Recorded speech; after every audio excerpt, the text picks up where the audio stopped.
नमस्कार दोस्तों, आज का जो हमारा लेक्चर है इसमें जो लास्ट के 3 क्वेश्चन बच जाते हैं, क्वेश्चन नंबर 8, 9 और 10, ये 3 क्वेश्चन जो है वो हम डिस्कस करेंगे।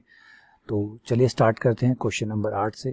क्वेश्चन नंबर जो 8 है जिसमें हमें दिया गया है किसी बाउंड्री सी पर इंटीग्रेशन करना है y dx plus z dy x dz minus 2√2 pi a square. यहाँ तक सब ठीक है, ये प्रूफ करना है हमें। इसकी जो बाउंड्रीज दी गई है जहाँ पे ये इंटीग्रेशन करना है वो थोड़ा सा ध्यान दीजिएगा। इंटीग्रेशन है कि ये जो कर्व है जिसकी इक्वेशन दे रहा है कि ये जो कर्व है X square plus Y square plus Z square minus, ध्यान सुनिएगा, minus 2cx minus 2ax 2ay sorry बराबर 0। ये जो कर्व है इस कर्व को ये समतल काटता है, x प्लस वाई बराबर 2a। ये समतल इसको जहाँ भी कट करता है और उसके एक बिंदु 2a0 पर अभिलंब नीचे की तरफ खींचा गया। अभिलंब जो है वो इस समतल के नीचे की तरफ खींचा गया। तो यानी अब इस आकृति को, पहले इस आकृति को दिखाता हूँ ये आकृति है क्या।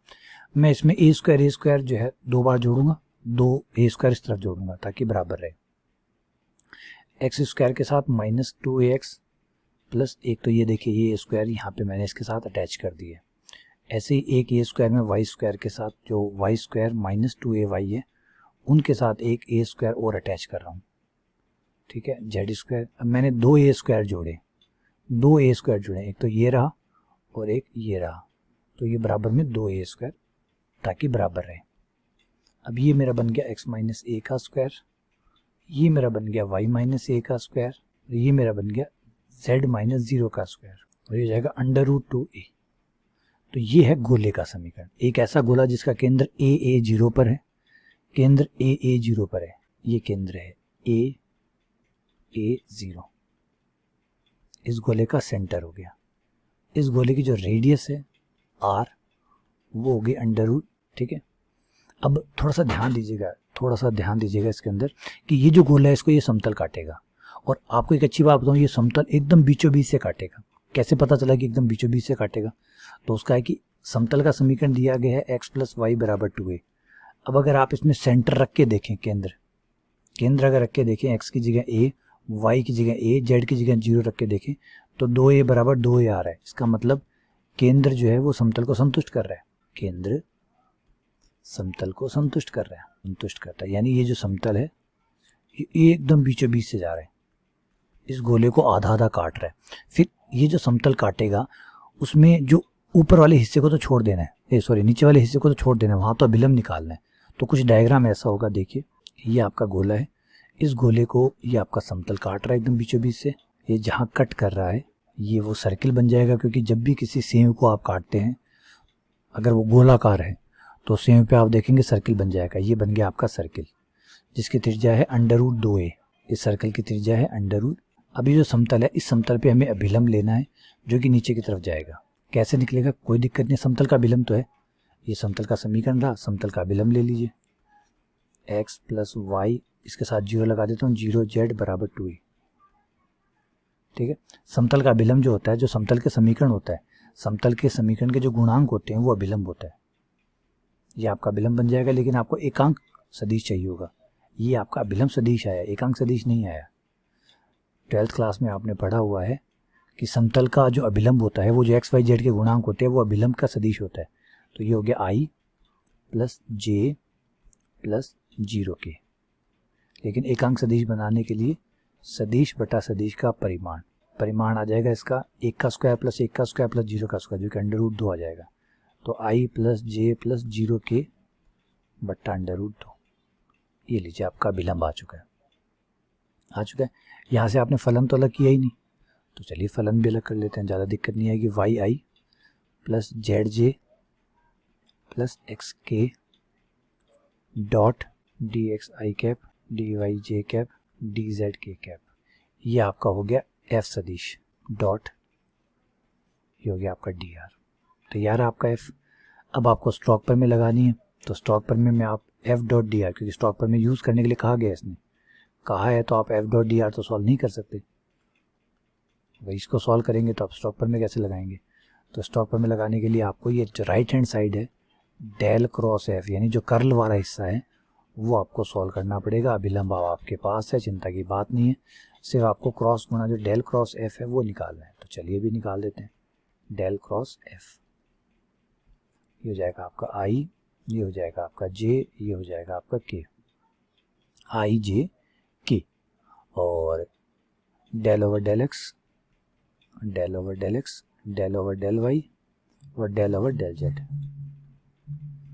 और फिर ये है आपका समतल का समीकरण क्या है, ये सॉरी एफ का समीकरण क्या है, वाई जेड एक्स, ये वाई जेड एक्स आ गया, वाई जेड एक्स।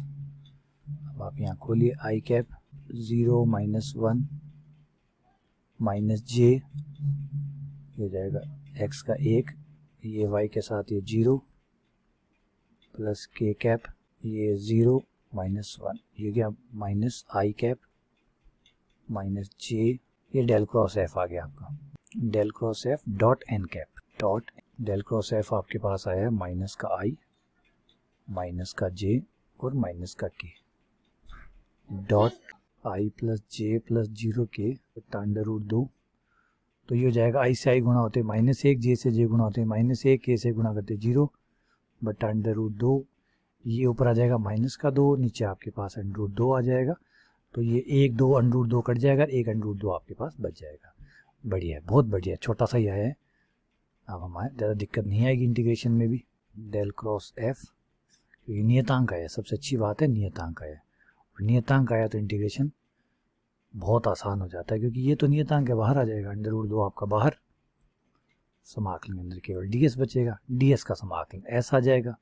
s का मतलब एरिया है, S4 क्या है, S4 सरफेस एरिया, एरिया किसका। अब क्वेश्चन तो ये बनता है हमारे, अब यही समझने की बात है, यही समझदारी की बात है। स्ट्रोक पर में क्या कहते हैं, स्ट्रोक पर में कहती है कि जो कर्व जो बाउंड करता है जो एरिया, उस एरिया की बात हो रही है। इस कर्व ने कौन सा एरिया बाउंड किया, ये सर्किल बाउंड किया, ये रहा, इस सर्किल को बाउंड किया।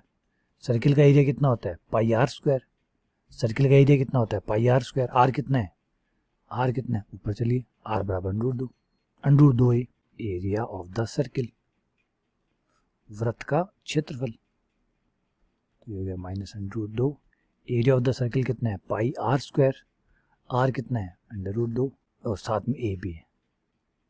तो अंडर रूट 2 का 2 हो जाएगा, ये हो जाएगा माइनस का 2 अंडर रूट 2 पाई ए स्क्वायर।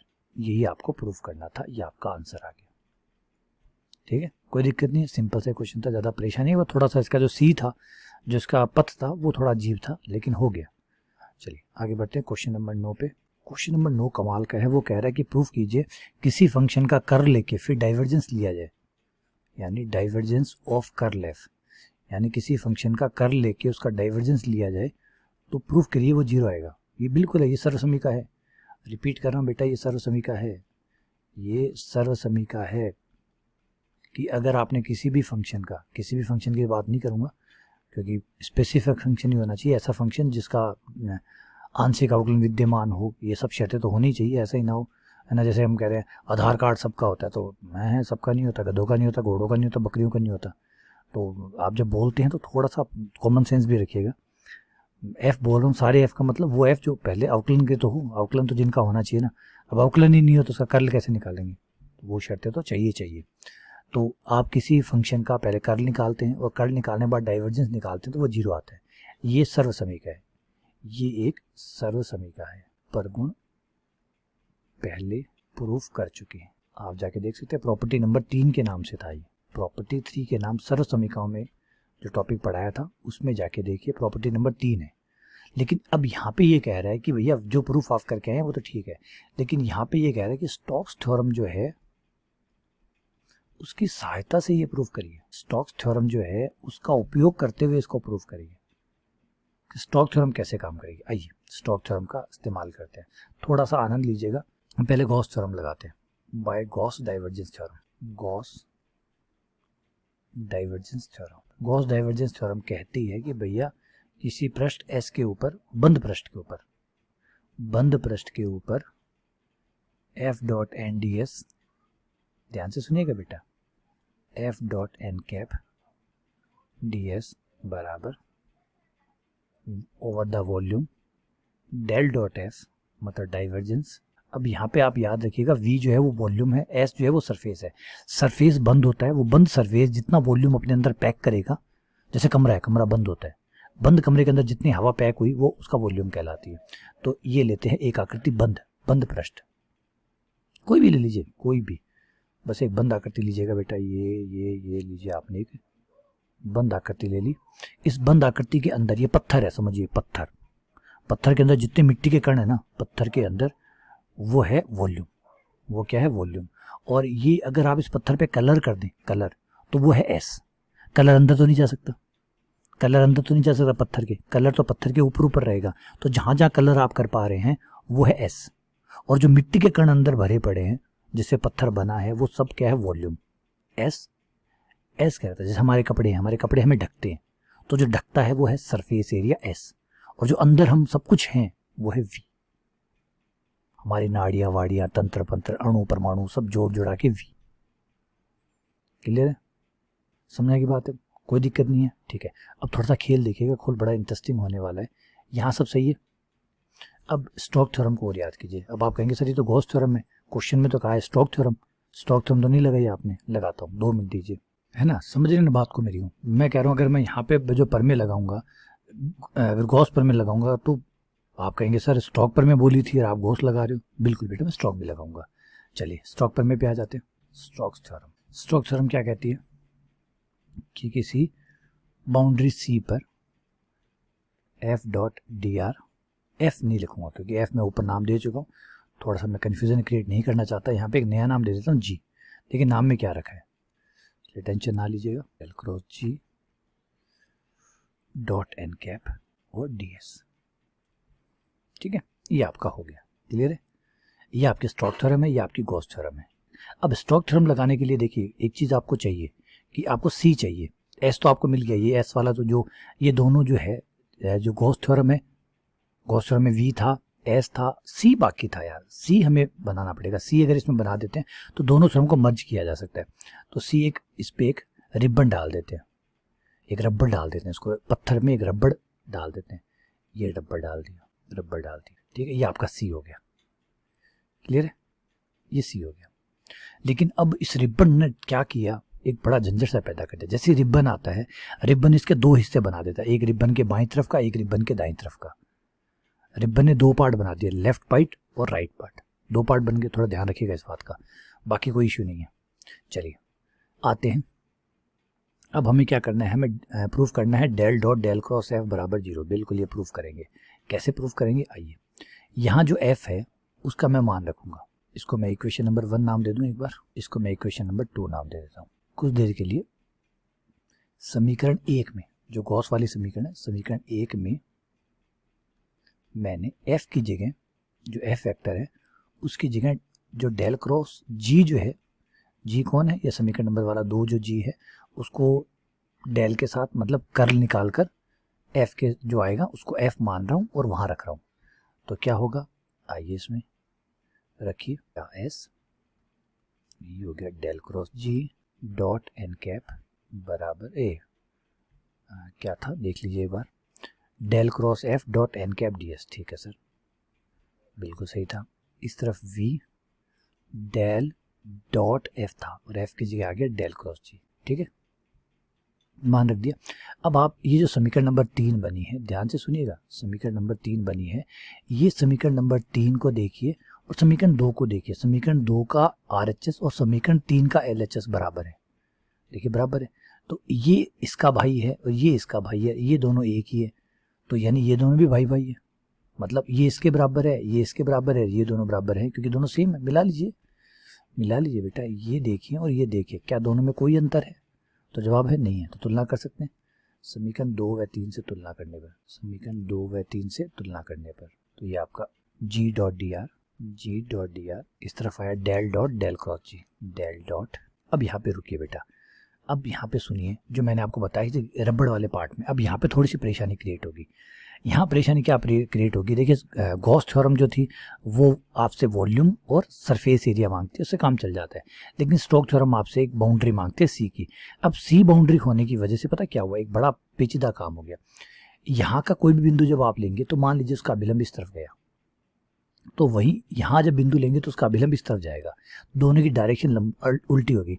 उल्टी होने की वजह से इसकी डायरेक्शन देखिए, इसकी डायरेक्शन इस वाले हिस्से की, इसको आप S1 नाम दे दीजिए, इस हिस्से को आप S2 नाम दे दीजिए। तो दो इंटीग्रेशन, दो हिस्से हैं S1 S2, जो S1 हिस्सा है उसका अभिलंब तो इस तरफ जाएगा, उसके लिए clockwise direction, anti clockwise direction ये होगी। लेकिन इस वाले हिस्से के लिए, इस वाले हिस्से के लिए ये देखिए, ये वाला जो हिस्सा जो S2 इस तरफ जा रहा है, इसके लिए आपकी जो डायरेक्शन होगी वो अपोजिट होगी, क्योंकि देखिए जो भी डायरेक्शन उसके लिए है, इधर वाले के लिए उंगलियां ऐसे बंद हो रही है, इधर वाले के लिए आपकी उंगलियां अलग तरीके से बंद होगी, अपोजिट। सोचिए, देखिए उधर देखिए, अगर आप उसके लिए ले रहे हैं तो उसके लिए डायरेक्शन, आप अंगूठा उधर करिए, आप अपनी उंगलियां देखिए ऐसे बंद हो रही है, इधर जा रहा है तो उंगलियां ऐसे बंद हो रही है, देखिए उल्टी दिशा में। सोचिए, खुद देखिए आप, ये देखिए, अंगूठे को अभिलंब की दिशा में करिए, उंगलियों को देखिए ये ऐसे बंद हो रही है, अंगूठे को इधर करूं फिर उंगलियां घुमाऊं तो देखिए, तो आपको यहाँ पे डायरेक्शन अपोजिट नजर आएगी, क्योंकि अभिलंब जैसे ही नजर जाएगा उंगलियां अपोजिट डायरेक्शन में, एक जिस डायरेक्शन में उंगलियां बंद होगी दूसरे की डायरेक्शन में उल्टी उंगलियां बंद होगी। इस वजह से, समझ में आ रहा है, बात पकड़ रहे हैं आप कि हो क्या रहा है? आपने थंब रूल पढ़ा हुआ है, आपको अपनी उंगलियां जो है वो सी की डायरेक्शन में घुमाइए। चलिए, तो ये अभिलंब आपका इधर गया। तो अगर इधर वाले की बात करेंगे, इधर वाले का अभिलंब इधर जा रहा है, मतलब जो नीचे वाला अभिलंब जाएगा तो उंगलियां देखिए, ये देखिए, एक ऊपर ले लीजिए, ऊपर वाली उंगली ऐसे घूम रही है, नीचे वाले की उंगलियां उल्टा घूम रही है, देखिए जस्ट अपोजिट है। समझ रहे हैं आप? गौर करिए, इसी हाथ को, हाथ चेंज मत करिएगा, इसी हाथ, एक हाथ पे चलिए, क्योंकि दोनों हाथों में फर्क रहता है, इसका जो उल्टा होता है इसका उल्टा हो जाता है, इसलिए एक हाथ को लीजिए, एक हाथ अपना छुपा लीजिए और इस हाथ को देखिए, अंगूठे को देखिए, ये अंगूठा, ये उंगलियां कैसे घूम रही है, ऐसे ऐसे। जब नीचे लूंगा तो उंगलियां देखिए ऐसे, उल्टा, एकदम उल्टा, ये देखिए ऐसे थी, ऐसे इधर मेरी तरफ आ रही थी, मतलब लेफ्ट में जा रही थी, यूँ समझिए उंगलियां लेफ्ट में जा रही थी।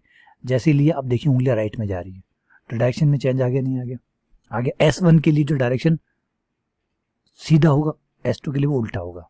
इस वजह से दोनों समाकलन एक दूसरे को काटेंगे और जीरो आ जाएगा। यहाँ आपका C1 G.dr plus C2 G.dr। अब यहाँ पे आप थोड़ा सा ये कह सकते हैं कि सर क्यों बांटूं? मैं तो नहीं बांटूंगा। आपने स्टोक्स थ्योरम में कभी बांटते ही नहीं, पहली बार आप क्यों बांट रहे? बेटा मैं स्टोक्स थ्योरम की वजह से नहीं बांट रहा हूँ, गॉस थ्योरम की वजह से बांट रहा हूँ, क्योंकि गॉस थ्योरम ने मुझे, जो मैं गॉस के साथ स्ट्रोक लगा रहा हूँ, खाली स्ट्रोक लगाता तो मैं कभी भी ऐसे दो पथ नहीं बनाते। क्यों जीरो लाएंगे हम? क्यों जीरो लाएंगे? अब गॉस को स्ट्रोक को मिक्स कर रहे हैं तो दोनों ने एग्रीमेंट किया। जब दोनों दो चीजें जब एक साथ आती है तो एग्रीमेंट के साथ ही आती होगी कि भैया मेरी इतनी बातें मानी जाएगी, तेरी इतनी बात। जैसे दो पार्टी चुनाव लड़ती है तो क्या तय करती है, इतनी सीटें पे मैं लड़ूंगी, इतनी सीटों पे मैं लड़ूंगी। तो आप गॉस थ्योरम भी लगा रहे हैं, साथ में स्ट्रोक भी लगा रहे हैं, दोनों को मिक्स कर रहे हैं, तो गॉस की बातें भी माननी पड़ेगी, स्ट्रोक की बातें भी माननी पड़ेगी। गॉस कहता है कि भाई मुझे तो बंद एरिया चाहिए, बंद एरिया, खुला नहीं चलेगा, बंद एरिया चाहिए, तो बंद एरिया देना पड़ेगा। उसको दिया, उसके अंदर एक वॉल्यूम होना चाहिए, वो दिया। जैसे स्ट्रोक पे गए, स्ट्रोक कहता भैया तुम्हारा बंद एरिया ठीक चलेगा मेरे, लेकिन मुझे इस बंद एरिया के ऊपर एक लाइन चाहिए, एक कर्व चाहिए, सी चाहिए, पथ चाहिए जिसमें मैं चल सकूं। तो हमने कहा वो दे दिया। अब जैसे ही हमने उसके ऊपर सी दिया, देखो सी नहीं दिया था, जैसे ही सी देंगे, जहां भी आप लाइन खींचेंगे, अब जैसे स्क्रीन है, ये ब्लैक स्क्रीन, जैसे मैं यहाँ पे एक लाइन खींचूंगा, ये लाइन सीधा ही इस पूरी स्क्रीन के दो टुकड़े कर देगी, एक इस लाइन का बायां और एक दायां। जब तक मैं कोई लाइन नहीं खींच रहा हूं तो कोई दायां कोई बायां नहीं है। समझ रहे हैं मेरी बात को? अब आप इस स्क्रीन को देखिए, अभी फिलहाल ब्लैंक है, ये सिर्फ ब्लैंक है, कुछ नहीं है। जैसे ही मैं इस पर एक लाइन ड्रॉ करूंगा, ये लाइन लेफ्ट और राइट दो तैयार कर देगी। तो यही प्रॉब्लम है। अब पहले गॉस को अपनाया, गॉस की थ्योरम अपनाई, तो गॉस ने कहा कि एस बंद चाहिए, तो हमने एस बंद दे दिया, उसके अंदर वॉल्यूम आयतन होना चाहिए, आयतन हो गया। लेकिन फिर जैसे उस पर स्ट्रोक लगाया, अब आपको स्ट्रोक क्यों लगाए? क्योंकि भैया क्वेश्चन ने कहा है कि स्ट्रोक प्रमेय की सहायता से प्रूफ कीजिए, तो स्ट्रोक लगानी पड़ेगी। स्ट्रोक लगाएंगे तो बिना सी के स्ट्रोक नहीं लगती, तो सी लगाना पड़ेगा। तो भैया बाउंड्री पे सी भी लगाना पड़ा। जैसे बाउंड्री पे सी लगाया, सी जैसे लगा उसके दो हिस्से हो गए, और दो हिस्से ऐसे हुए जो एक दूसरे के विपरीत है, तो दोनों ने एक दूसरे को काट दिया, बराबर जीरो। समझ गए? ये दोनों एक दूसरे को कैंसिल आउट करेंगे, बराबर आ जाएगा आपका जीरो। अब आयतनीय समाकलन, आयतनीय समाकलन तो जीरो होता नहीं है, वो तो तभी जीरो होता है जब अंदर समाकलन जो है, जिसका समाकलन करे, अगर वो जीरो होता है तो आयतनीय समाकलन जीरो होता है। इसका मतलब ये अंदर वाला जीरो है, ये बराबर जीरो। ये आपका आंसर आ गया। अब आप कहेंगे सर वो तो जी जीरो आया, आपने तो कहा था एफ जीरो आएगा। तो बेटा नाम में क्या रखा है, उल्टा नाम रख लीजिए। अगर आपको एफ ही चाहिए, एफ ही ज़्यादा पसंद है, तो एक काम करिए, जहाँ मैंने एफ नाम रखा है वहाँ जी नाम रख दीजिए, और जहाँ जी नाम रखा है वहाँ एफ नाम रख दीजिए, लास्ट में आंसर एफ में आ जाएगा। क्या बच्चों वाली बात कर रहे हो यार?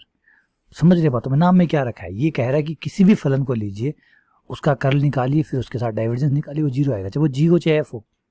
जब सभी बोल रहे हैं, आप कह रहे हो सभी दुनिया, फिर कौन रामलाल अलग रह गया, कौन मोहनलाल अलग रह गया, कौन सोहनलाल अलग रह गया, तो सबकी बारी आ गई फिर तो। जब आप कह रहे हो सभी फलन, तो सभी फलन में तो फिर एफ भी आ जाएगा, जी भी आ जाएगा, और कोई भाई बंधु है वो भी आ जाएगा। क्लियर है बात? तो ये है आपका ग्रीन और गॉस और स्टोक्स को मिक्स कर दिया ना, इस वजह से ये प्रॉब्लम आई। क्लियर हुआ थोड़ा कंसेप्ट? हाँ, मज़ा तो आया होगा, मुझे भी आया। आइए अगले पे आते हैं, question number 11, last question. Question number 10, 11 कहा गया, क्वेश्चन नंबर 10 लास्ट क्वेश्चन है कि आप प्रूफ कीजिए, स्टॉक प्रमेय की सहायता से प्रूफ कीजिए यू अदिश है एक, U N cap dot curl V vector का डीएस जो है वो बराबर होगा over the surface S. U अदिश है बेटा, यहाँ पे यू अदिश है, वी सदिश है, वी डॉट डी आर पृष्ठ सी पे, और minus del U cross V dot N cap D S. ये आपको प्रूफ करना है, ठीक है? आइए प्रूफ करते हैं। तो यहाँ देखिए ज़्यादा देखिए डीएस वाले तो दो पार्ट है, आप तो सिर्फ स्टोक्स थ्योरम को याद कीजिए, स्टोक्स थ्योरम को सिर्फ याद करिए। स्टोक्स थ्योरम क्या कहती है कि एफ डॉट डी आर बराबर होता है del cross F dot N cap और डी वी, ठीक है? अब इसमें तुलना करिए, देखिए डीएस वाले तो कई है, अरे यार डीवी कहाँ है, डीएस आता है। देखिए इसमें डीएस के तो कई हैं, लेकिन डीवी वाला जो है वो डीआर वाला एक है, और ये देखिए डीआर डॉट मिलाइए, थोड़ा सा मैच करवाइए, डॉट डी आर, ठीक है? आप देखेंगे कि जो एफ है उसकी जगह यूवी आया हुआ है ना, तो हम भी यही रख देते हैं, एफ बराबर एफ सदिश की जगह यू वी सदिश रखने पर, क्योंकि ये तो हर एफ के लिए भाई स्टोक्स थ्योरम है, तो हर एफ के लिए सही है, तो एफ की जगह कुछ भी रखेंगे तो काम तो करेगी। तो एफ की जगह यू वी रख दिया, डॉट डी आर बराबर डेल क्रॉस एफ की जगह U V dot N cap. ये आपका, यहाँ पे आप जो है अपना नियम लगा दीजिए, सर्व समीका जो है वो इस्तेमाल करिए, सर्व समीका का इस्तेमाल करिए। आइए मैं करवा देता हूँ। सर्व समीका क्या कहती है कि अगर आप डेल कर्ल निकालें और अंदर एक अदिश सदिश हो और एक सदिश सदिश हो, तो ये इस तरीके से सॉल्व होता है कि अदिश सदिश जो है उसका पहले आता है ग्रेडियंट और क्रॉस गुणा होती है वी के साथ, प्लस अगली बार आपका यू आता है और कर्ल निकलता है वी का। ये मैं सर्व समीका का इस्तेमाल किया, मैंने